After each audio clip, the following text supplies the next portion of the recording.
ان کے لب رنگی کی نچھاور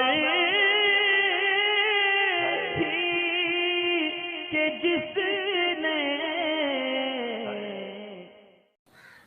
ایک سوال ہے ہندی ورلڈ کی طرف سے، کہتے ہیں اگر وضو بناتے ہوئے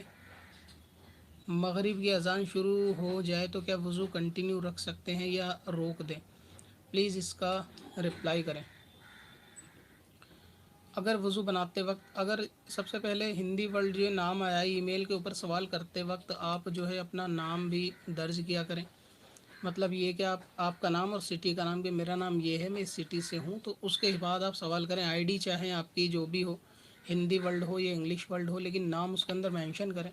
بعض نماز کے، جماعت کے اور اذان کے مسائل ایسے ہوتے ہیں جو مرد اور خاتون کے اندر بالکل جو ہے الگ الگ حکم رکھتے ہیں، تو اس کے اندر آپ نے کس کا پوچھا اس کے بارے میں وضاحت نہیں ہو پاتی کہ یہ ہندی ورلڈ کون ہے، یعنی کس تعلق سے انہوں نے سوال کیا ہے۔ کبھی کبھار اذان ایسا سوال آتے ہیں کہ اذان سے پہلے کہ نماز پڑھ لیں، اذان کے وقت نماز پڑھ لیں، کوئی گناہ ہوگا نہیں، تو اس میں میل اور فیمیل کے الگ الگ حکم جماعت کے تعلق سے بنتے ہیں، تو اسی لیے اس میں نام ضرور مینشن کیا کریں کہ آپ کون ہیں اور آپ کا سوال کہاں سے ہے۔ تو اگر مغرب کی اذان شروع ہو گئی، آپ وضو کر رہے ہیں، تو آپ اس کو کنٹینیو رکھ سکتے ہیں، یعنی وضو جو ہے وہ کنٹینیو بنایا جا سکتا ہے، اس میں رکنے کی ضرورت نہیں ہے۔ پتھر میں اثر لالے پرنوار